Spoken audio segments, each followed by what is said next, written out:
महाराष्ट्रातील रामोजी समाजाचा उठाव. आता महाराष्ट्रामधला जो रामोजी समाजाचा उठाव पाहताना तुम्हाला पहिल्यांदा एकच कळतं, एक म्हणजे उमाजी नाईक हे नाव माहीत असतं. परंतु उमाजी नाईक यांच्या व्यतिरिक्त काही महत्त्वाची नावं होती. फॉर एक्झाम्पल संतू नाईक वगैरे. त्यांच्याबद्दलची सुद्धा डिटेल माहिती पाहणं गरजेचं आहे. परंतु याची सुरुवात होते ती म्हणजे उमाजी नाईक, शेवट सुद्धा या समाजाचा उठाव मेन त्याचा कोर पार्ट आहे तर तो उमाजी नाईकनुसार होतो. म्हणून आपण उमाजी नाईक यांच्याबद्दल थोडंसं पाहू. आता उमाजी नाईक यांचं पूर्ण नाव आहे उमाजी दादाजी नाईक. खोमने हे सरनेम होतं. आता इथे एक प्रिंटिंग मिस्टेक आहे, ती 7 सप्टेंबर 1791ला त्यांचा जन्म आहे, हे लक्षात घ्या. 1711 झाले तिथं. आता उमाजी नाईक यांचा जन्म 7 सप्टेंबर 1791 रोजी भिवरी हे जे गाव आहे, कुठलं गाव आहे? भिवरी गाव आहे. इथं नाव पाहिजे. भिवरी हे गाव आहे ना, या गावामध्ये झालेलं आहे. ते गाव कोणत्या तालुक्यात येतं? तर पुरंदर तालुक्यात येतं, जिल्हा पुणे. आता परीक्षेला ना याच्यावर पुरंदर म्हणजे उमाजी नाईक यांचा जन्म कुठला आहे किंवा जन्मगाव कोणता आहे ना, हे जोड्या लावायच्या टाईपमध्ये प्रश्न विचारण्यात आला होता. तर तुम्हाला ते जर कळलं असतं की उमाजी नाईक यांचं गाव पुरंदर, तर हे तुम्हाला प्रश्न सॉल्व्ह करता आला असता. तर अशा प्रकारे प्रश्न एमपीएससी विचारते. म्हणजे पुण्यामधलं कोणत्या ठिकाणी, तर भिवरी हे गाव आहे जरूर, परंतु तालुका हे पुरंदर आहे. त्यामुळे दादाजी नाईक पुरंदर हे लक्षात ठेवा. आता रामोशी समाजाच्या उठावाचा तुम्ही अभ्यास करत असताना फक्त उमाजी नाईकच यांचा अभ्यास करून जमणार नाही, परंतु त्याच्यामध्ये एक महत्त्वाचा व्यक्ती येते, ती म्हणजे संतू नाईक. आता उमाजींच्या आधी संतू नाईक यांनी रामोशी समाजाचं नेतृत्व केलेलं होतं. त्यांच्याबाबत सांगायचं झालं तर सगळ्यात महत्त्वाचा पॉईंट येतो तो म्हणजे भांबुर्ड्याचा लष्करी खजिना.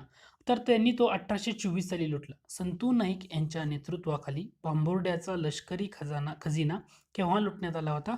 1824 साली. आणि याच्यामध्ये नेतृत्व जरी संतू नाईक केलं असलं तरी इतर दोन महत्त्वाच्या व्यक्ती होत्या. त्याच्यामध्ये उमाजी नाईक आणि अमृता नाईक हे दोघंही त्यामध्ये होते. म्हणजे संतू नाईक हे मुख्य नेतृत्व आहे भांबोड्याचा लष्करी खजाना लुटताना. आणि संतू नाईक यांच्याबरोबर इतर काही महत्त्वाचे दोन व्यक्ती होत्या. त्यामध्ये उमाजी नाईक पण येतं आणि अमृता नाईक पण येतं. त्यामुळे परीक्षेसाठी इम्पॉर्टंट काय आहे? उमाजींच्या नेतृत्वामध्ये भांबोड्याचा लष्करी खजाना 1824 मध्ये लुटला. तर ते विधान बरोबर ठरत नाही. नेतृत्व कोणाचं होतं? तर नेतृत्व हे संतू नाईक यांचं होतं. परंतु इतर व्यक्तीमध्ये उमाजी नाईक आणि अमृता नाईक होते. नेतृत्व कोणी केलं होतं 1824च्या भांबोड्याच्या लष्करी खजिन्यामध्ये? संतू नाईक. हे लक्षात ठेवा. का लक्षात ठेवायचे? तर दोन महत्त्वाचे दरोडे किंवा दोन महत्त्वाच्या घटना इथं तुम्हाला सायमल्टेनियसली लक्षात ठेवायचं आहे. दुसरं म्हणजे विंग या गावात टाकलेला दरोडा. हे समजलं असेल तुम्हाला. 1824 भांबोड्याचा लष्करी खजाना, संतू नाईक यांचं नेतृत्व, उमाजी आणि अमृता नाईक इतर व्यक्ती होत्या. परंतु तुम्हाला हे का लक्षात ठेवायचं आहे? कारण 1818 मध्ये भोरजवळील विंग गावात जेव्हा दरोडा पडला होता ना, तर तेव्हा कोणाला अटक झाली होती? तर उमाजीला अटक झाली होती. ह्या दोन गोष्टी आहेत. 1818चा जो दरोडा टाकला होता भोरजवळील विंग गावात, तिथं अटक झाली उमाजींना. आणि उमाजींनी काय केली, जेव्हा ते तुरुंगातच होते ना, तर तुरुंगातच त्यांनी अक्षर ओळख करून घेतलेली होती. पहिल्यांदा हे लक्षात ठेवा. म्हणजे भांबोड्याचा लष्करी खजाना लुटण्याच्या अगोदर 1818 मध्ये भोरजवळील विंग गावामध्ये दरोडा टाकताना उमाजींना पकडण्यात आलं होतं आणि त्यामध्ये त्यांनी तुरुंगातच अक्षर ओळख केली होती.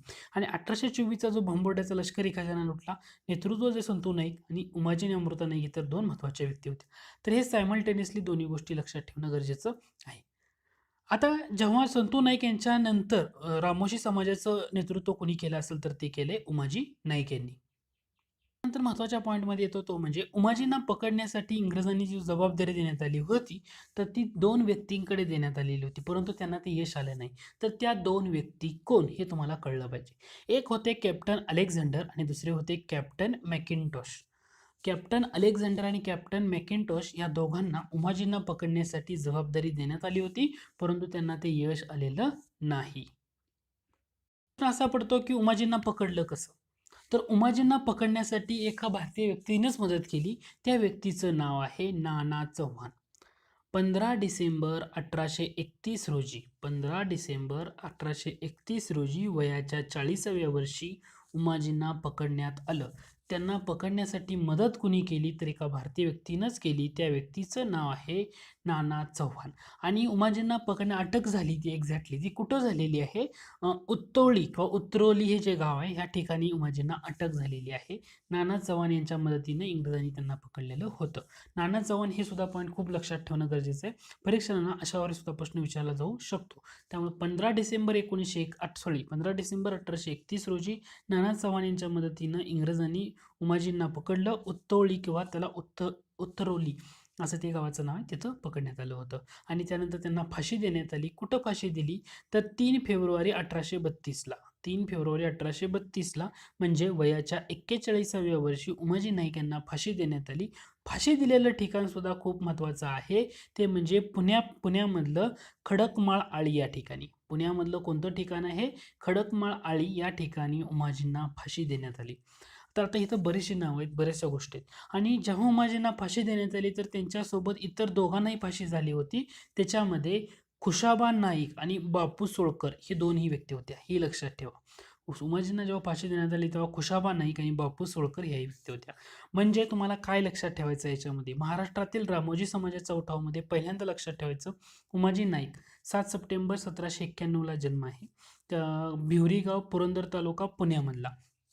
पहिली गोष्ट. दुसरं काय लक्षात ठेवायचं आहे, 1818ला कुठला दरोडा टाकला, कुठं लुटलं, आणि 1824ला. आता अगोदर 1824 पाहूया. 1824ला संतू नाईक यांच्या नेतृत्वाखाली भांबोड्याचा लष्करी खजाना लुटला. उमाजी नाईक संतू नाईक जरी त्यातले प्रमुख असले तरी इतर दोन व्यक्तीमध्ये उमाजी नाईक आणि ते अमृता नाईक ह्या दोन व्यक्ती त्या इतर होत्या. 1818मध्ये भोरजवळील विंग गावामध्ये दरोडा टाकला होता. त्यावेळी उमाजींना तिथं पकडण्यात आलं, हे लक्षात ठेवा. 1818मध्ये भोरजवळील विंग गावामध्ये पकडण्यात आलं आणि तुरुंगात असतानाच त्यांनी अक्षर ओळख करून घेतलेली होती. त्यानंतर उमाजींना पकडण्यासाठी कोणत्या 2 लष्करी अधिकाऱ्यांची नियुक्ती करण्यात आली होती? कॅप्टन अलेक्झांडर आणि कॅप्टन मॅकिंटोश, परंतु त्यांना ते यश आलेलं नाहीये. त्यानंतर उमाजींना पकडलं 1831 साली. तर ते पकडण्यासाठी कोणत्या भारतीय व्यक्तीने मदत केलेली आहे? नाना चव्हाण. नाव लक्षात ठेवायचं, नाना चव्हाण यांनी त्यांना पकडण्यासाठी केलेली मदत होती. आणि कुठं पकडलं तर उत्तोळी किंवा उतरोळी या ठिकाणी. आणि 1832 साली उमाजींना फाशी कुठं देण्यात आली तर खडकमाळ आळी या ठिकाणी, पुण्यामधल्या खडकमाळ आळी या ठिकाणी त्यांना फाशी देण्यात आली. त्यांच्यासोबत इतर 2 व्यक्तींना सुद्धा फाशी झालेली आहे. एक म्हणजे खुशाबा नाईक आणि दुसरं म्हणजे बापू सोळकर. खुशाबा नाईक आणि बापू सोळकर या दोघांनी तिथं फाशी झालेली आहे. त्यामुळे हे पॉईंट सुद्धा खूप महत्त्वाचे आहेत की तुम्हाला ते लक्षात ठेवणं गरजेचं आहे. तर महाराष्ट्रातील रामोजी समाजाचा उठाव उमाजीनंतर एवढा काही प्रभावी झालेला नाहीये. फक्त एवढेच पॉईंट परीक्षेला इम्पॉर्टंट आहेत, ते मी इथं कव्हर केलेले आहेत. आता यानंतर आपण लेसनचा पुढचा पॉईंट पाहूया. आता आपण पाहणार आहोत ते म्हणजे महाराष्ट्रामधले कोळी समाजाचे उठाव. आता कोळी समाजाचे उठाव जर बघितलं तर ते 3 टप्पे पडलेले आहेत. त्या 3 टप्प्यामध्ये महत्त्वाचे 2 टप्प्याचे नेतृत्व कोणी केलं आणि ते उठाव कोणी मोडून काढलं, एवढंच फक्त तुम्हाला लक्षात ठेवायचं आहे की कोणत्या ठिकाणी कोणी नेतृत्व केलं आणि ते कोणी उठाव मोडून काढले, हे महत्त्वाचं आहे. आता ते आपण डिटेलमध्ये पाहूया. कोळी समाजाचे उठाव. आता कोळी समाजाच्या उठावाचा तर तुम्ही थोडासा नीट अभ्यास करायला गेला तर कोळी समाजाचे उठाव यामध्ये 3 टप्पे पडलेले तुम्हाला पाहायला मिळतील. ते कालखंड आहे तो 1824 पासून 1845, म्हणजे कोळी समाजाने केलेले उठाव 1824 ते 1845 या कालखंडामध्ये. त्यातला जो पहिला टप्पा आहे तो खूप महत्त्वाचा आहे. का महत्त्वाचा आहे? कारण पहिला टप्पा आणि तिसरा टप्पा त्याच्यामध्ये जो उठावकर्ते आहेत, उठावाचं नेतृत्व ज्यांनी केलं तर त्यांचं नाव आहे भांगडिया. तर पहिल्या टप्प्यामध्ये जेव्हा उठाव केला तर तो रामजी भांगडिया यांनी 1828 यांच्या नेतृत्वाखाली उठाव झालेला होता. रामजी भांगडिया अगोदर सरकारी सेवेमध्ये होते, परंतु नंतर त्यांनी आपल्या सरकारी पदाचा राजीनामा देऊन कोळी समाजाच्या उठावाचं नेतृत्व स्वीकारलं होतं. आणि पहिल्यांदा जो उठाव महत्त्वाचा झाला तो 1828 साली रामजी भांगडिया यांच्या नेतृत्वाखाली. का लक्षात ठेवायचं आहे? कारण पहिल्या टप्प्यामध्ये रामजी भांगडिया यांनी नेतृत्व केले, परंतु तिसऱ्या टप्प्यामध्ये रघु भांगडिया आणि बापू भांगडिया, म्हणजे सगळे भांगड्या तुम्ही जर परीक्षेला जर नीट नाही अभ्यास केला तर त्याच्यामध्ये कपलत होऊ शकते. त्यामुळे लक्षात काय ठेवायचंय, पहिल्या टप्प्यामध्ये रामजी भांगडिया यांनी नेतृत्व केलं होतं. 1828 मध्ये हा उठाव झाला होता. आणि हा जो उठाव होता पहिल्या टप्प्यातला कोळी समाजाचा, हा उठाव कोणी मोडून काढला तर कॅप्टन अलेक्झांडर आणि कॅप्टन मॅकिंटोश यांनी मोडून काढला. ही नावं जरा थोडंसं लक्षात ठेवा. उमाजी नाईक उमाजी नाईक यांना पकडण्याची जबाबदारी सुद्धा यांच्यावर देण्यात आली होती, परंतु त्यांना तिचं यश आलं नव्हतं. मात्र कोळी समाजाचा जो पहिल्या टप्प्यातला उठाव आहे रामजी भांगडिया यांच्या नेतृत्वाखाली, तर कॅप्टन अलेक्झांडर आणि कॅप्टन मॅकिंटोश यांनी तो उठाव मोडून काढला होता. आता पहिल्या टप्प्याबरोबर तिसरा टप्पा पण महत्त्वाचा आहे, कारण तिसऱ्या टप्प्याचं नेतृत्व रघु भांगडिया आणि बापू भांगडिया यांनी केलेलं आहे. आता दुसरा टप्पा जो झाला 1839 साली, हा दुसरा टप्पा होता. आणि या दुसरा टप्पा पुण्यामध्ये झालेला आहे. आणि दुसऱ्या टप्प्यामध्ये तुम्हाला काय सांगू शकतो तर असिस्टंट कलेक्टर रोज यानं तो मोडून काढला होता. आता दुसऱ्या टप्प्याचं नेतृत्व असं अधिकृत नेतृत्व नव्हतं, कारण त्यामध्ये जवळजवळ सर्व समाजाचंच असं नेतृत्व असल्यासारखं होतं. अधिकृत नेतृत्व आपल्याला एक्झॅक्टली सांगता येत नाही. परंतु दुसऱ्या दुसरा टप्पा जो मोडून काढला तर तो असिस्टंट कलेक्टर रोज होता ना, यांनी तो दुसरा टप्प्याचं नेतृत्व दुसरा टप्पा आहे ना तो कोळी समाजाचा त्यातलं मोडून काढलेला होता. तिसरा टप्पा जो झाला कोळी समाजाचा उठावाचा, तर तो झाला होता 1844 साली. आणि 1844 साली जो उठाव झाला तर तो मोडून काढण्याचं उठावाचं नेतृत्व केलं होतं 1844ला रघु भांगडिया आणि बापू भांगडिया यांनी. आणि तो कोणी मोडून काढला तर कॅप्टन जेल यांनी मोडून काढला. मग तुम्हाला कोळी समाजाचा उठावाचा अभ्यास जर करायचा असेल तर पहिले लक्षात ठेवा, 1824 ते 1845 या कालखंडात कोळी समाजानं उठाव केले. किती उठाव केले तर एकूण 3 उठाव केले. पहिला उठाव जो केला तो रामजी भांगडे यांच्या नेतृत्वाखाली आणि 1828 मध्ये. आणि रामजी भांगडे यांच्या नेतृत्वाखाली उठाव करताना ते उठाव मोडून काढण्याची जबाबदारी इंग्रजांनी कोणाकडे दिली? कॅप्टन मॅकिंटॉश आणि कॅप्टन अलेक्झांडर. आता अलेक्झांडर आणि मॅकिंटॉश यांना उमाजींना पकडण्याची जबाबदारी दिली होती, परंतु त्यांना तिचं यश आलेलं नव्हतं. तो पहिला पॉईंट झाला. दुसरा उठाव झाला तो 1839 या वर्षी झालेला आहे. 1839 साली जेव्हा उठाव झाला कोळी समाजाचं, तर तिथं असं स्पेसिफिकली नेतृत्व नव्हतं. पुणेमध्ये झालेला उठाव होता. स्पेसिफिकली असं नेतृत्व नव्हतं. परंतु तो उठाव मोडून काढण्यामध्ये कुणी महत्त्वाची भूमिका बजावली तर असिस्टंट कलेक्टर रोज यांनी तो उठाव मोडून काढण्यामध्ये महत्त्वाची भूमिका निभावली होती. आणि तिसरा टप्पा जो झाला तर तो 1844 साली रघु भांगडे आणि बापू भांगडे यांच्या नेतृत्वाखाली. आणि हा उठाव कुणी मोडून काढला तर कॅप्टन जेल यांनी हा मोडून काढला होता. त्यामुळे कोळी समाजाच्या उठावाचा जर अभ्यास करताना 3 टप्पे तुम्हाला लक्षात ठेवणं गरजेचं आहे. पहिला 1828 रामजी भांगडिया, अलेक्झांडर मॅकिंटॉश. दुसरा टप्पा 1839 पुणे, असिस्टंट कलेक्टर रोज. आणि तिसरा टप्पा आहे 1844 रघु भांगडे आणि बापू भांगडिया, कॅप्टन जेल. एवढं लक्षात ठेवणं खूप म्हणजे खूप महत्त्वाचं आहे. त्यानंतर आपण पाहणार आहोत ते म्हणजे भिल्ल समाजाचे उठाव.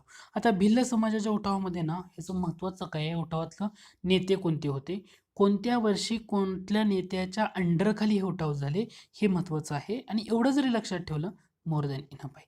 आता आपण ते डिटेलमध्ये पाहूया. भिल्ल समाजाच्या उठावाचा जर तुम्ही नीट अभ्यास करायला ठरवलं तर भिल्ल समाजाच्या उठावाचं नेतृत्व ठिकाण किंवा कोणत्या ठिकाणी भिल्लांचं प्रमाण जास्त होतं, तर खानदेशामध्ये भिल्ल बांधवांचं प्रमाण हे जास्त होतं. उठाव हे तिथूनच जास्त आले. आता दुसरं लक्षात ठेवताना भिल्ल समाजाच्या उठावामध्ये नेतृत्व किंवा नेते कोणकोणते तर खूप लोक आहेत.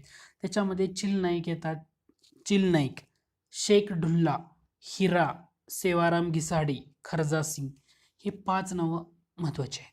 चिल नाईक, शेख ढुल्ला, सेवाराम घिसाडी आणि खरजा सिंग, त्याला काजी सिंग असे म्हटलं तर हे भिल्ल समाजाच्या उठावामध्ये होते. आता पहिल्यांदा लक्षात ठेवायचं काय आहे, भिल्ल समाजाचा उठाव पहिल्यांदा झाला होता तो 1803 मध्ये खानदेशामध्ये. आणि ह्या उठावाचं महत्त्वाची टॅगलाईन किंवा महत्त्वाची गोष्ट काय आहे तर या उठावामध्ये पेंढाऱ्यांची साथ या भिल्लांना मिळाली होती. 1803 साली खानदेशामध्ये भिल्ल समाजाने उठाव केला होता आणि या उठावाला साथ कोणाची मिळाली होती तर पेंढाऱ्यांची साथ मिळाली होती, हे लक्षात ठेवा. दुसरा जो महत्त्वाचा उठाव झाला तो सातमाळा अजिंठा या भागामध्ये झाला होता 1818 मध्ये. सातमाळा अजिंठा या भागामध्ये 1818 या साली उठाव झाला होता. आणि ह्याच्यामध्ये ना 2 महत्त्वाची नावं येतात. एक येतं 1818 साठी, इथं आहे, ही 2 नावं महत्त्वाची येतात 1818 साली झालेल्या उठावाला. पहिला येतं तो म्हणजे चिल नाईक आणि शेख ढुल्ला. आता कॅप्टन ब्रिग्ज यांनी चिल नाईक यांना फाशी दिलेली आहे आणि कॅप्टन डुसार्ट यांनी शेख ढुल्ला यांना पकडलेलं आहे. तर कॅप्टन डुसार्ट शेख ढुल्ल्याला पकडलं, कॅप्टन ब्रिग्ज चिल नाईकला फाशी दिलेली आहे. परंतु हा उठाव मोडून काढण्याचं काम सातमाळा अजिंठ्याचं पूर्णपणे केलंय ते म्हणजे मेजर मोरिन यांनी. 1818 साली सातमाळा अजिंठा या भागामध्ये जो उठाव झाला तो मोडून काढण्याचं काम केले मेजर मोरिन यांनी. त्याच्यानंतर 1822 साली जो उठाव झाला त्याचं नेतृत्व स्वीकारलं होतं हिरा यांनी. हिरा भिल्ल समाजाचे नेते. 1825 साली जो उठाव झाला त्याचं नेतृत्व स्वीकारलं होतं सेवाराम घिसाडी. 1825 साली जो उठाव झाला त्याचं नेतृत्व स्वीकारलं होतं सेवाराम घिसाडी. लेफ्टनंट ऑटट्रम यांनी तो उठाव मोडून काढला होता. त्यामुळे भिल्ल समाजाच्या उठावाबाबत ना एवढ्याच गोष्टी आहेत. परत एकदा सांगतो काय लक्षात ठेवायचं आहे. भिल्ल समाजाच्या उठावामध्ये सर्वाधिक पहिल्यांदा लक्षात ठेवा की कोणत्या भागामध्ये त्यांचं प्रमाण जास्त होतं, खानदेश. नेते 5 चिल नाईक, शेख ढुल्ला, हिरा, सेवाराम घिसाडे आणि खरजा सिंग. 1803 चा उठाव खानदेश पेंढाऱ्यांची साथ. 1818 सातमाळा अजिंठा भागात झाला, मेजर मोरिन यांनी उठाव मोडून काढला. 1822 हिरा यांच्या नेतृत्वाखाली आणि 1825 मध्ये सेवाराम घिसाडींचं नेतृत्व होतं. लेफ्टनंट ऑटट्रम यांनी हा उठाव मोडून काढला होता. तर एवढ्या